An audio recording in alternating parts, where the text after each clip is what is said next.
This week I wanted to finish up paintings that I haven't finished painting yet before I move on to my new series and just kind of get them done out of the way. They've been sitting for way too long.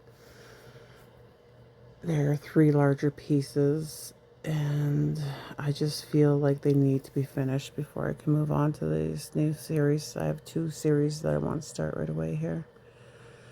The painting I'm painting in this video is a painting I've done from memory. And when we think about memory and painting, you can come from that from a few different ways. Hockney has been quoted as saying, "We always see with memory." And I think that's very true. Whenever we're painting, there's always an element of memory, muscle memory. Even when you're painting from a photo, certain images might draw a memory from your own personal life. A sound, the way the brush moves, all these things could trigger memories.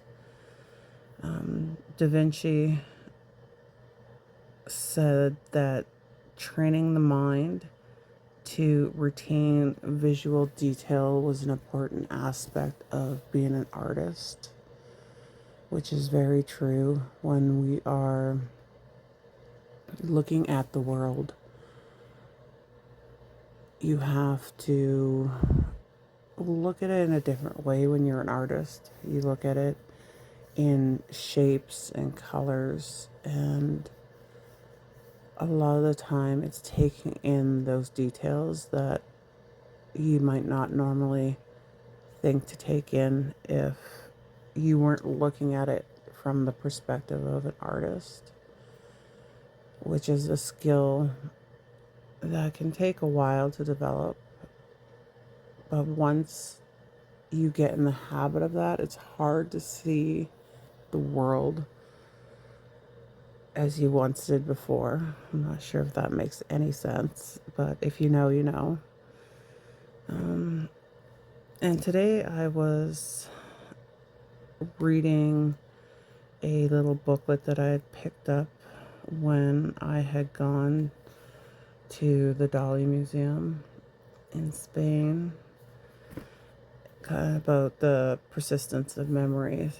And it's an educational book that his wife and another author had made as part of a educational series with a bunch of projects that a classroom could do on the persistence of memory, and a breakdown of that painting and Dali's perspective of it.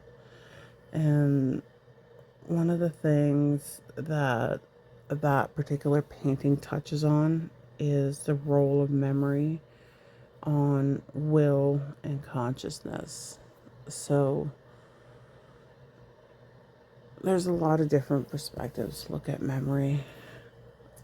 This painting in particular, I had been listening to a video by Paul Ingbertson, horrible with names, on YouTube here about Boston school painters, and he was talking about how when he's out and about and he spots something that needs to be painted, when he sees the beauty in something and he can't immediately get to a canvas, how he will memorize that moment and then take it into the studio later. So I was practicing that, and primarily I did it a lot with pastels, and it was kind of interesting to see how much I actually did retain. And this particular piece was one that came out of that. I like the way this turned out because in a way the buildings are they're very sharp, and they don't really have an identity of their own. They lack the detail that would delineate them from any other buildings. And I kind of like that the way that they could be any building in any country. They're nondescript. They're very utilitarian because the focus of this painting is the sun and how the sun had looked that day. It was very unusual the way the clouds were glowing in the red hue around this bright, bright sun. And that was really what I wanted to focus on. And when I see this painting and how well it came through just from that memory of looking at the shapes and the color notes going on in this image, it represents what my memory holds. When I had put this painting to the side to work on other works, it sat for probably about 2 years. And coming back to it, the memory of the way the clouds serpentined into the sky, it caught me as not quite what I remembered. And I struggled a lot with picking up the color notes of the sky and the clouds. So when I think back to the moment, my memory of that time is probably not as accurate as it was 2 years ago.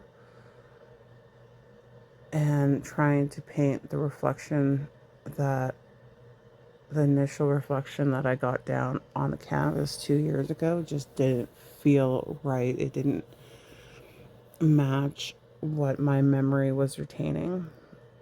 And it made me really think of this book from Dali, Salvador Dali, about the persistence of memory. And that's why I pulled it out and was reading it over again today.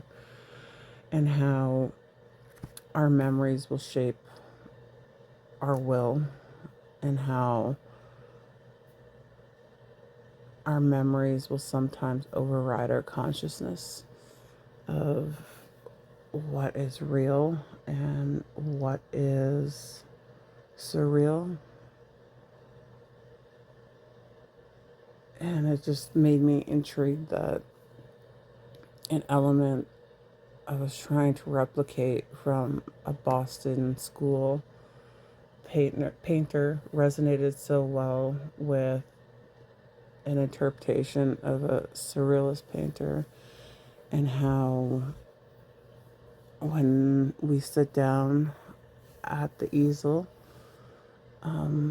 we bring these different aspects from places that sometimes might be unexpected, and it culminates into its own visual.